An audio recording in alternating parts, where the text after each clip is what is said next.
एक अनूठी यात्रा पर हम निकलते हैं। मनुष्य जाति के पास बहुत शास्त्र हैं, पर अष्टावक्र गीता जैसा शास्त्र नहीं। वेद फीके हैं, उपनिषद बहुत धीमी आवाज में बोलते हैं। गीता में भी ऐसा गौरव नहीं जैसा अष्टावक्र की संहिता में। कुछ बात ही अनूठी है। सबसे बड़ी बात तो यह है कि न समाज, न राजनीति, न जीवन की किसी और व्यवस्था का कोई प्रभाव अष्टावक्र के वचनों पर है। इतना शुद्ध भावातीत वक्तव्य है,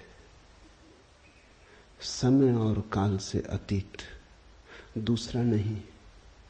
शायद इसीलिए अष्टावक्र की गीता, अष्टावक्र की संहिता का बहुत प्रभाव नहीं पड़ा।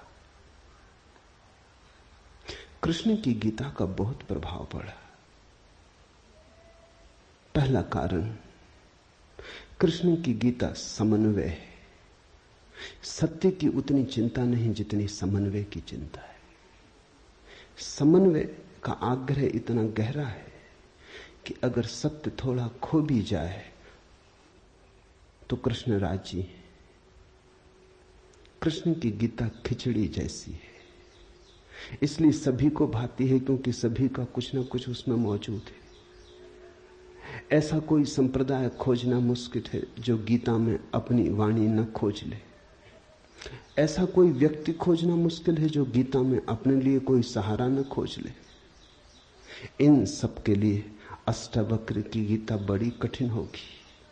अष्टावक्र समन्वयवादी नहीं, सत्यवादी है। सत्य जैसा है वैसा कहा है, बिना किसी लाग लपेट के। सुनने वाले की चिंता नहीं, सुनने वाला समझेगा नहीं समझेगा इसकी भी चिंता नहीं। सत्य का ऐसा शुद्धतम वक्तव्य न पहले कहीं हुआ, न फिर बाद में कभी हो सका। कृष्ण की गीता लोगों को प्रिय है क्योंकि अपना अर्थ निकाल लेना बहुत सुगम है। कृष्ण की गीता काव्यात्मक है। 2-2-5 भी हो सकते हैं, 2-2-3 भी हो सकते हैं। अष्टावक्र के साथ कोई खेल संभव नहीं, वहां 2-2-4 ही होते। अष्टावक्र का वक्तव्य शुद्ध गणित का वक्तव्य, वहां काव्य को जरा भी जगह नहीं, वहां कविता के लिए जरा सी भी छूट नहीं। जैसा है वैसा कहा है, किसी तरह का समझौता नहीं। कृष्ण की गीता पढ़ो तो भक्त अपना अर्थ निकाल लेता है, क्योंकि कृष्ण ने भक्ति की भी बात की। कर्मयोगी अपना अर्थ निकाल लेता है, क्योंकि कृष्ण ने कर्मयोग की भी बात की है। ज्ञानी अपना अर्थ निकाल लेता है, क्योंकि कृष्ण ने ज्ञान की भी बात की।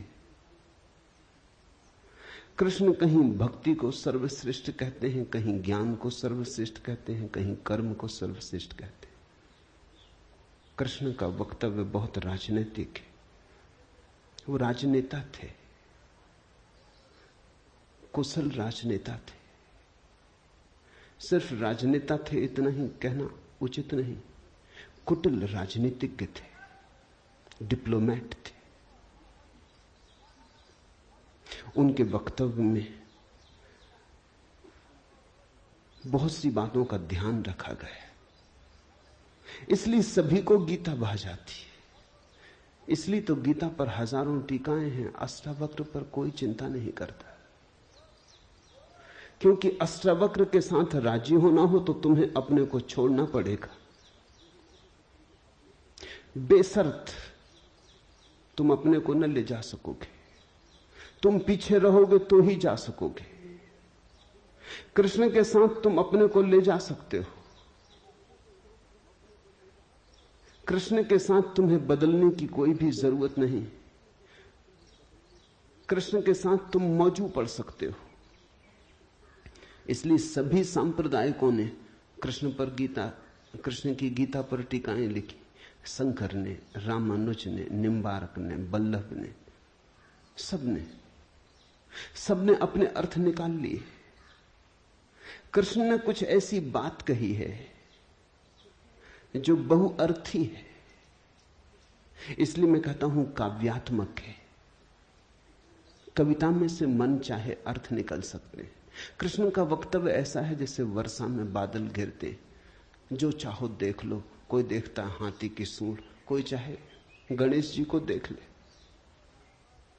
किसी को कुछ भी नहीं दिखाई पड़ता, वो कहता कहां की फिजूल बातें कर रहे हो, बादल है, धुआं, इसमें कैसी आकृतियां देख रहे हो।